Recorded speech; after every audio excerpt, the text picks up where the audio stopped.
Hello বন্ধুরা, তো আজকে আমি আপনাদের সাথে তালের এমন একটি পিঠার রেসিপি শেয়ার করব তেল ছাড়া, যেটা খেয়ে আপনারা জাস্ট মুগ্ধ হয়ে যাবেন।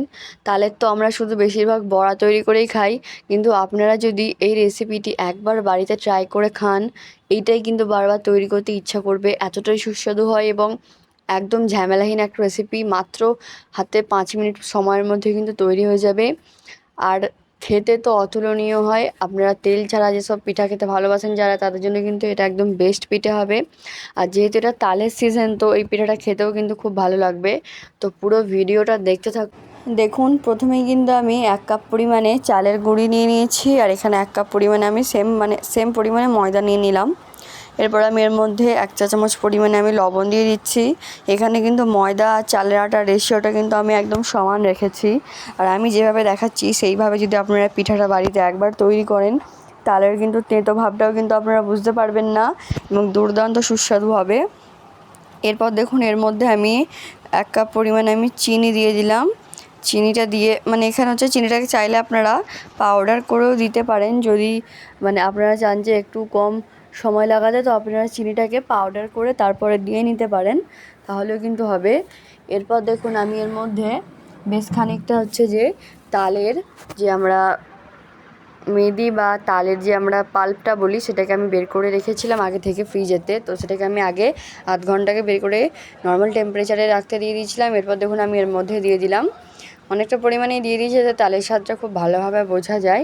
তো এবারে আমি বিনা জল দিয়ে হাতের সাহায্যে আমি হচ্ছে যে এটাকে মাখতে থাকবো, যতক্ষণ না একটা আমরা সব ময়দাগুলোর সাথে মিশিয়ে ফেলতে পারছি। দেখুন, আমি যেভাবে হাতের সাহায্যে মাখছি আপনারা হয়তো দেখে বুঝতে পারছেন, এটা কিন্তু আমি কোনো রকম জলের এখনও পর্যন্ত ইউজ করিনি। তো আমি হচ্ছে প্রথমে পুরোটা ওই তালের পাল্পটা দিয়েই মাখছিলাম। এরপর দেখুন, হালকা অল্প জল নিয়ে নিলাম, যেহেতু এবারে একটু জল দিতে হবে এটাকে ডো তৈরি করতে গেলে।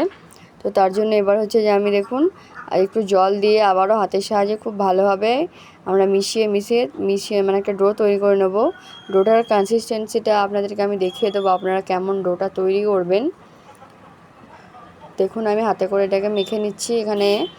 এখানে হচ্ছে যে আপনারা মানে ময়দার পরিমাণটা এবং চালের গুঁড়ির পরিমাণটা মিলিয়ে কিন্তু আপনারা চাইলে তালের যে পাল্পটা আছে সেই পরিমাণ মতো নিতে পারেন। দেখুন, আমার কিন্তু ডোটা রেডি হয়ে গিয়েছে। আপনারা হয়তো দেখে বুঝতে পারছেন কেমন কনসিস্টেন্সির আমি রেখেছি ডোটাকে।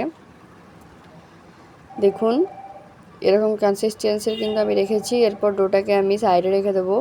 দেখুন, একটা পরিষ্কার আমি এরকম প্লাস্টিক নিয়েছি।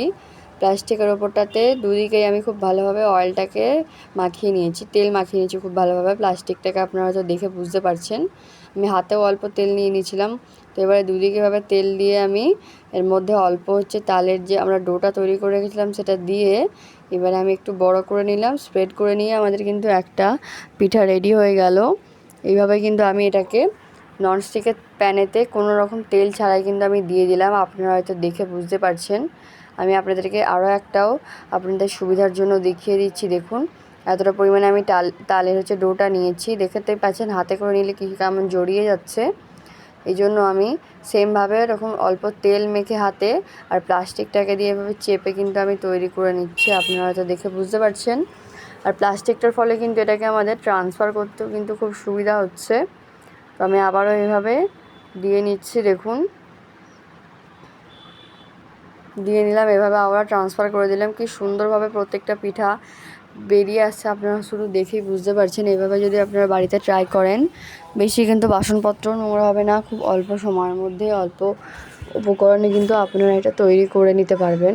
এবার দেখুন, মিডিয়াম ফ্লেমে আমি অল্প জাস্ট তেল যতটা দিলে নেই এরকম অল্প তেল দিয়ে কিন্তু আমি এটাকে ভাজা ভাজা করে নিচ্ছি। দেখুন, আমি একটা পিঠে উল্টে দিলাম হয়ে যাওয়ার পর।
দেখুন আমাদের পিঠার ফাইনাল লুকটা কতটা সুন্দর এসেছে, আপনারা হয়তো দেখে বুঝতে পারছেন।